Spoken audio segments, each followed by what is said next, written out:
to your geoscope. This is going to be your forecast for the upcoming new moon in Cancer, which happens on the 20th of July 2020 and will last for approximately a month. So Taurus, in many ways, this is a follow-up to the solstice solar eclipse, which we also had in the sign of Cancer on the 21st of June this year. And although that cycle, that particular event started a 6-month cycle, this one is probably best seen as a progression of the theme. So picking up where we left off of that new cycle that started at the solstice, and then will continue until the end of August or so. So it's kind of like a mid-July to mid-August reading.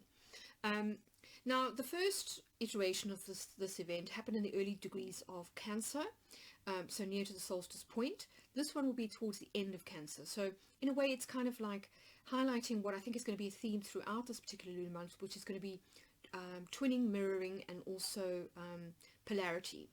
And that's going to be reflected in where the moon and the sun are going to be in relation to Saturn, because Saturn is going to be prominent again at this particular lunar event, as it was at the lunar eclipse that we've just had. So the moon will be in the sign of Cancer along with the sun, so they will be in your 3rd house, and opposite them, almost exactly opposite them, will be Saturn, which will be in Capricorn, because Saturn is retrograde currently. So it's briefly dipped back into the sign of Capricorn until around December, when it it's kind of moved direct and it goes back into the sign of Aquarius. So I think that polarity energy is going to be quite strong again at this particular new moon, as it was during the lunar eclipse. So it's almost as though this particular new moon phase is integrating the two kind of opposite experiences that we had at the Cancer new moon at the eclipse, followed by the Capricorn full moon that we had at the lunar eclipse. So I think that is going to be important. And for you, Venus, which is your ruling planet, will continue to be in the twin sign of Gemini. So again, iterating this idea of twinning and mirroring. And then on top of that, the new moon is going to happen in, I think it's around about the 29th degree of Cancer. And the Sabian symbol for this is a Greek muse weighs newly born twins on golden scales. So it's interesting because, as I say, Venus will be in the sign of the twins. And interestingly, the sign that Venus rules, the sort of the air sign that Venus rules, is that of Libra, which is of course the scale. So very interesting sort of overlap there, and it may be pertinent particularly to Taurians because you are Venus ruled. So just something to bear in mind as we go through the reading. But let's see what comes up in terms of the cards and how this gets expressed, through the reading. So I have had a little shard of quartz crystal just clearing the energies. But let's see what wants to come out for Taurus between the 20th of July and the follow-up from one new moon to another. What is starting for Taurus at the new moon in Cancer? What messages do we have for Taurus for the new moon in Cancer on the 20th of July?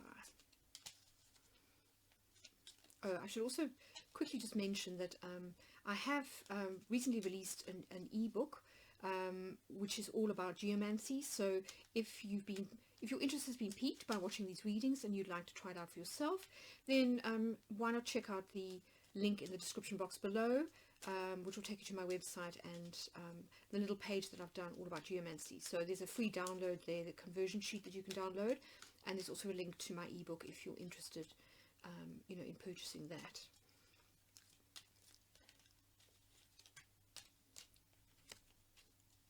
Right, I think that's well shuffled. Let's see what wants to come out.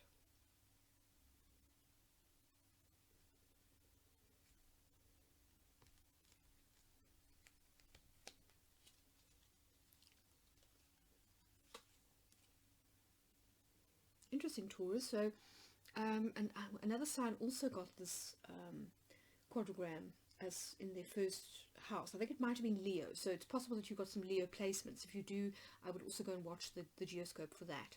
So we start off with the conjunctio geomantic figure. Now, conjunctio is Mercury in the sign of Virgo, so this is Mercury exalted in Virgo. It's an earth sign, so it gels quite well with your natural energy actually. So conjunctio is all about working together, it's coming together, so it's about union, it's about marriage, it's about collaboration.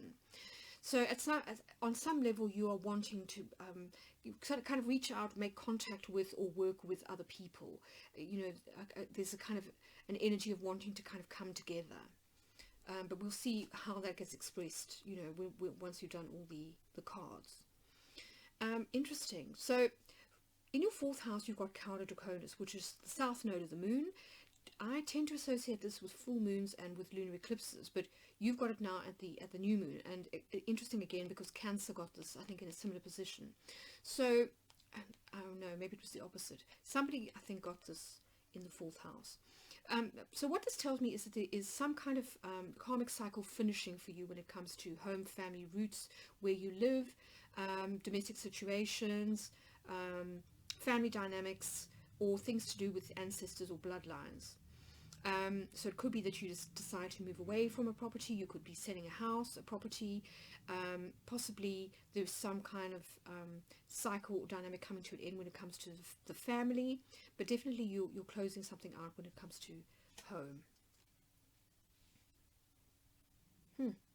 Okay, so in your seventh house we've got Venus and Taurus. So this is your energy, Taurus.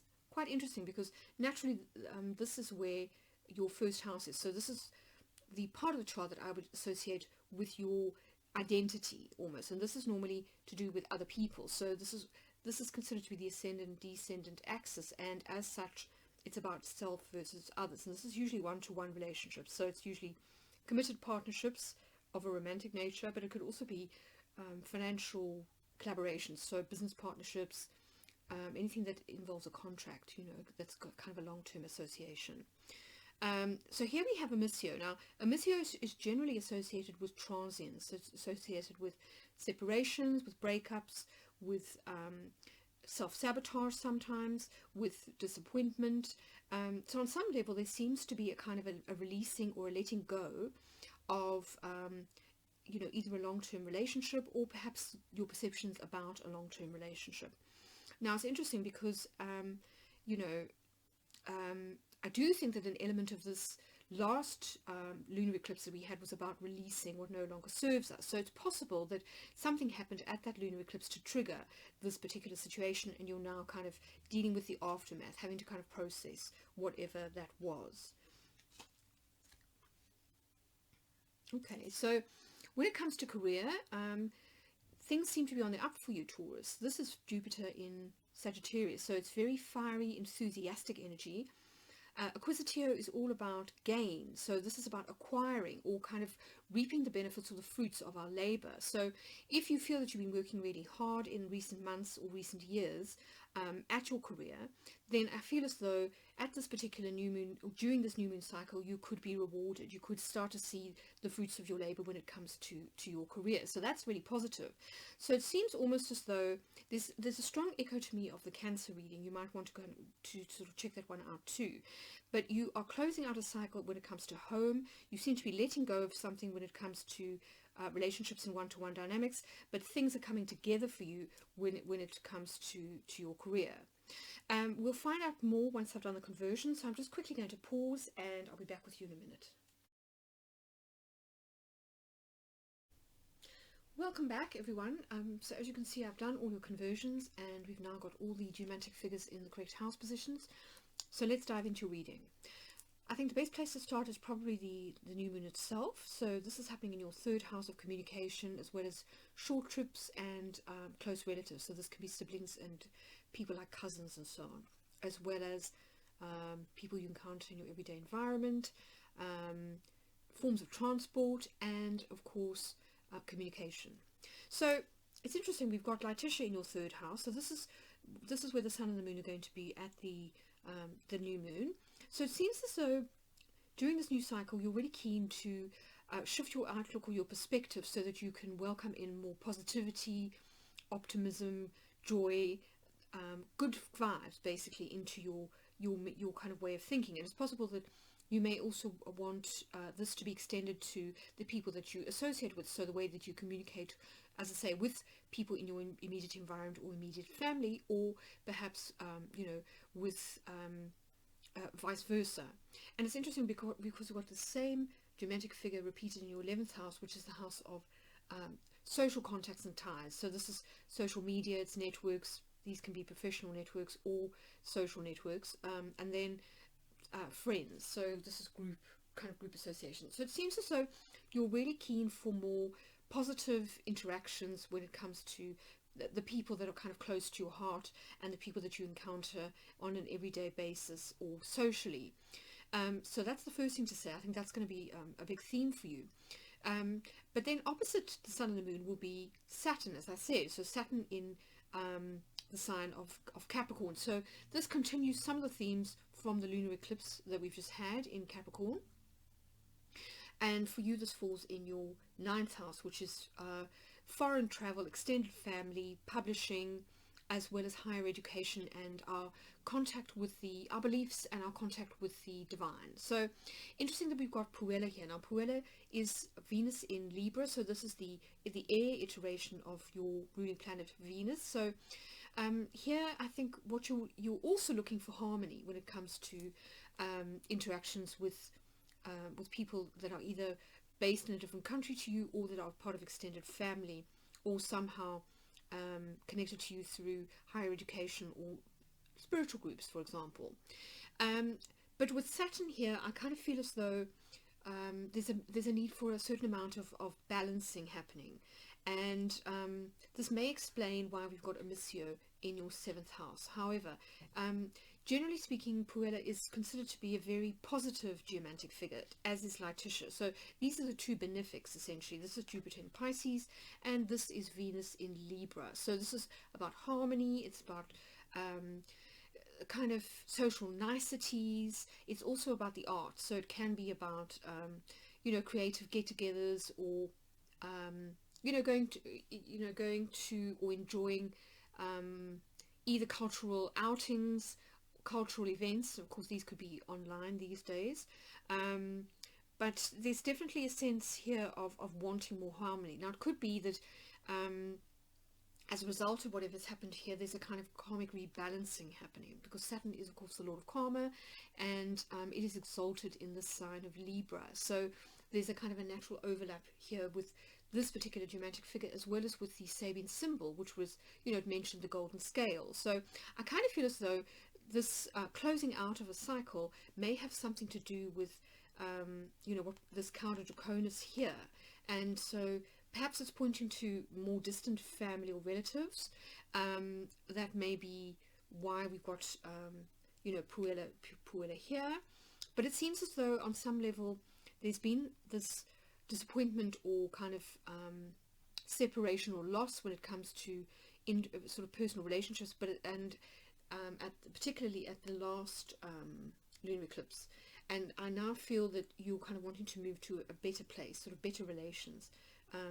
So that could explain this particular energy. The other thing to say, of course, is that Jupiter will also be in the sign of Capricorn, and about a week after this new moon, we've got Jupiter making a sextile to Neptune. So Neptune for you falls in your 11th house of friends, and it's interesting that this particular geomantic figure is Jupiter in the sign of Pisces, which is of course ruled by Neptune. So there's definitely a connection here between the 11th and the 9th house. So it may be that as a result of whatever you decide at this particular new moon, a decision to kind of cultivate more personable relations, a happier outlook, a more positive way of expressing yourself, fosters kind of good vibes here when it comes to other people that are in either your spiritual circle, or, as I said, extended family, or people that that live in foreign countries, or who are of a different religion or cultural persuasion to you. So it's kind of almost tolerance, on some level, kind of cultural tolerance. That this also has a positive impact on your relationships with groups. So it could very well be that this is a kind of social iteration of the more personal improvements that we see down here, because of course in an astrological chart this is the sphere of the personal and this is the sphere of the kind of the public or the social. So very, very interesting. It all seems to sort of hinge on this this shift that you made, and I do feel that there's a connection to what happened at the lunar eclipse in Capricorn because of the similarity in some of the geomantic figures. So you might want to go back and just watch the geoscope for the lunar eclipse, just to see if there are any parallel themes that you start to sort of pick up as a result of of this particular reading. So this is going to be a very positive development. On the other hand, Venus, on the same day as this Jupiter-Neptune sextile, Venus is going to be making a square to Neptune. And sometimes what this can do is it can lead to a little bit of confusion.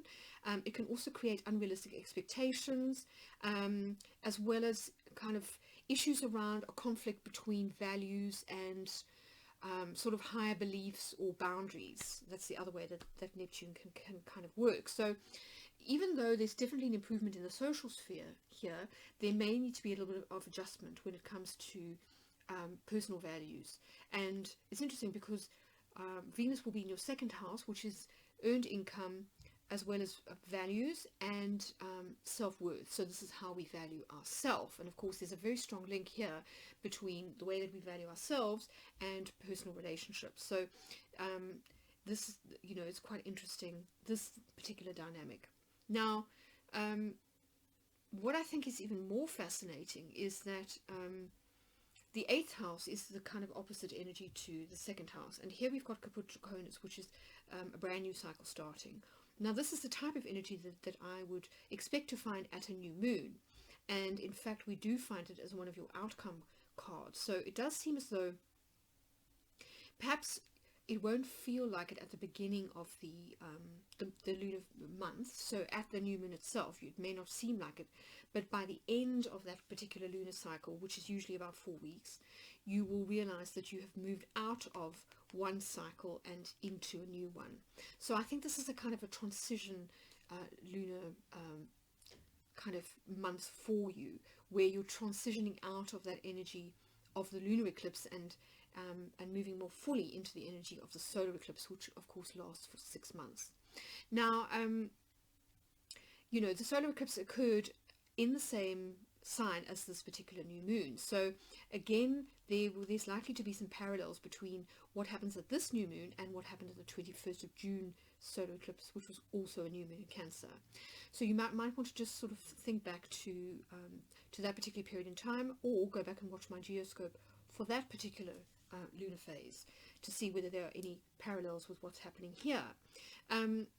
But I think the key thing to say is that you are moving into a new phase, and a clue to what this may include seems to lie here in your 8th house, because we've got the iteration of Capricornus in your 8th house. Now, Capricornus is the north node of the moon, so this is about new karmic cycles starting.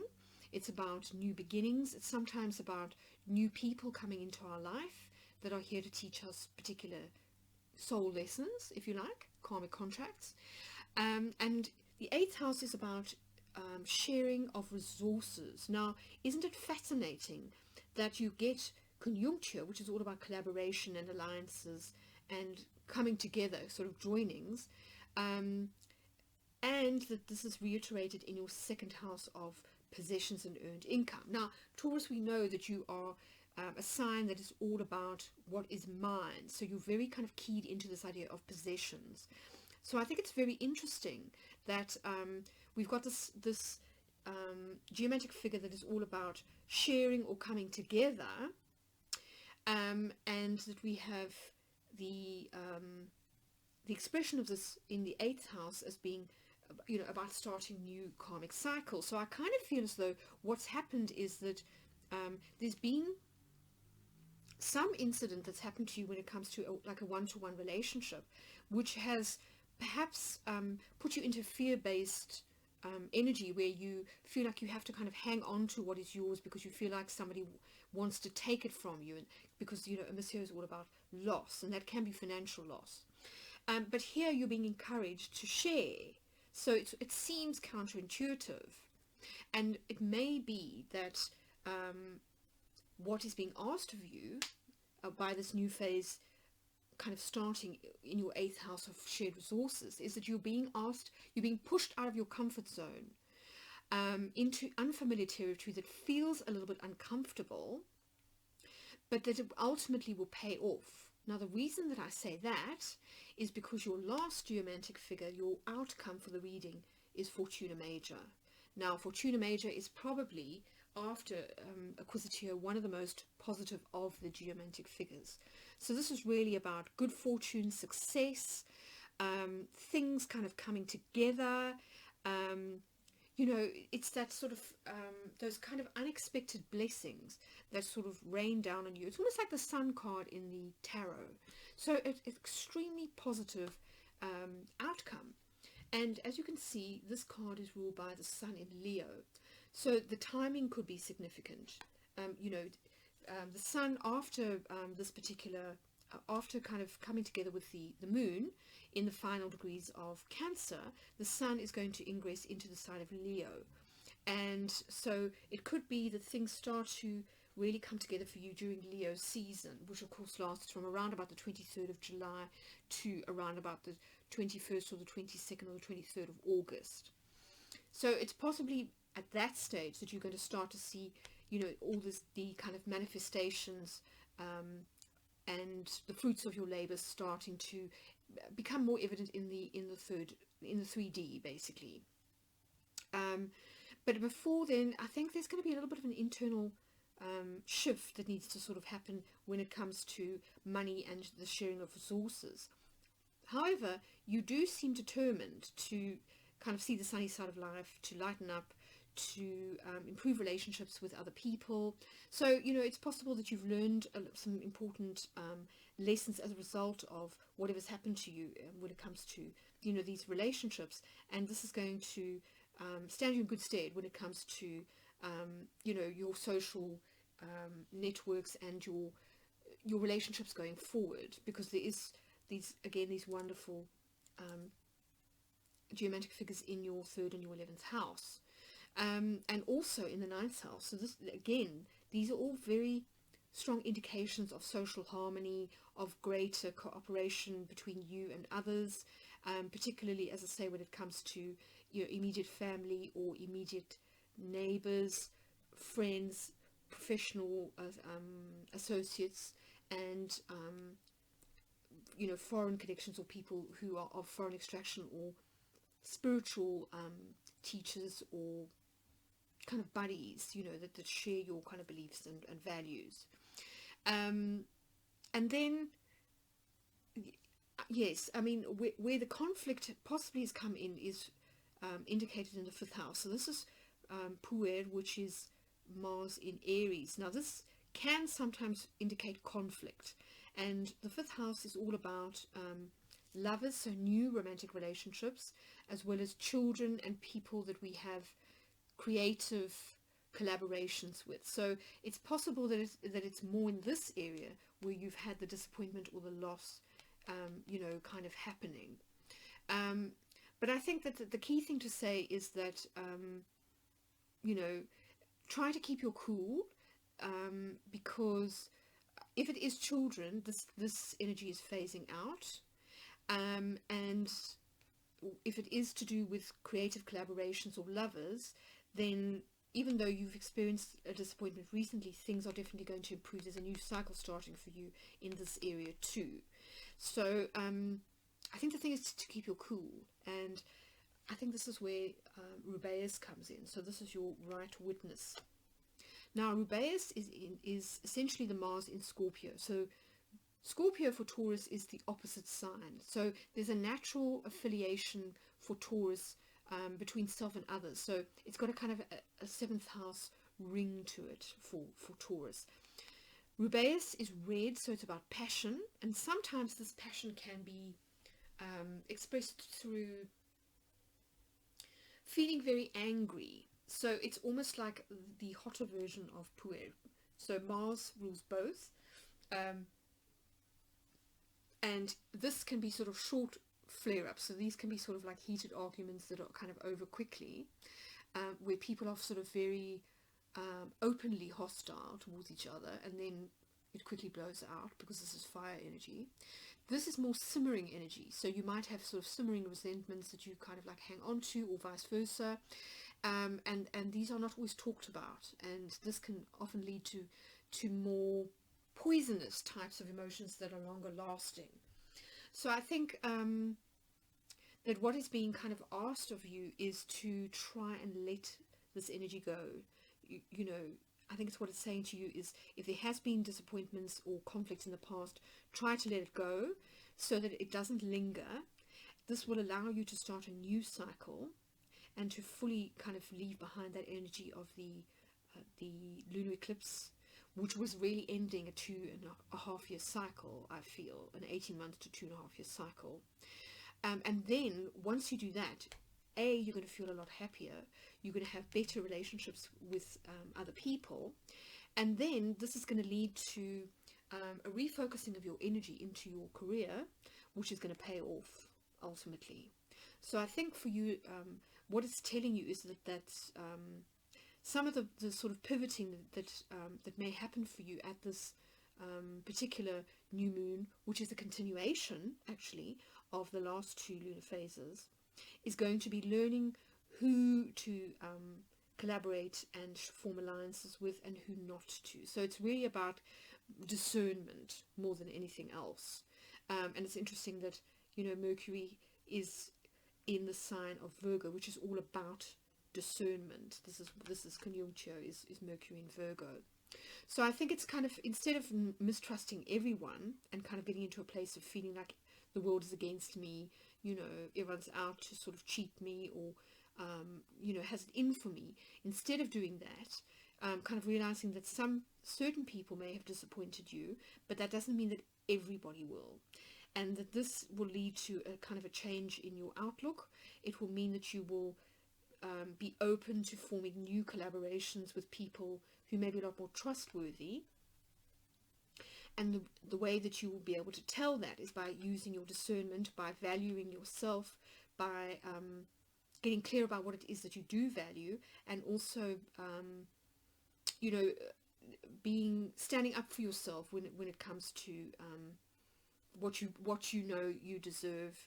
You know, when it comes to joint ventures of any kind, and you know, 8th house can be anything from a joint business venture to shared assets in a marriage, to inheritances that, you know, get shared out between various members of a family, to bank loans, taxes, grants, all that kind of thing. So I do feel as though the thing to bear in mind is that you may feel a little bit uncomfortable, but you know, kind of go with it. Don't be closed to what's happening, and just use your discernment when it comes to telling, you know, being able to tell, you know, who has your interest at heart and who doesn't. And as I say, I think, you know, if you want to sort of have a kind of a steer on where trustworthy sources and support is likely to come from,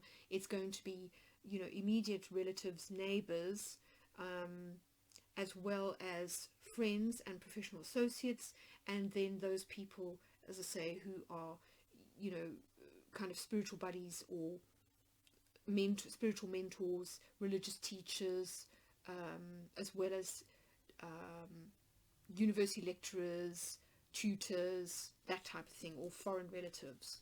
So those seem to be kind of safe bets, if you like. Whereas when it comes to sort of children and lovers, things might be a little bit more volatile, and certainly when it comes to committed relationships, something is closing out, something that I feel you already are aware of, and which probably started around about the lunar eclipse anyway.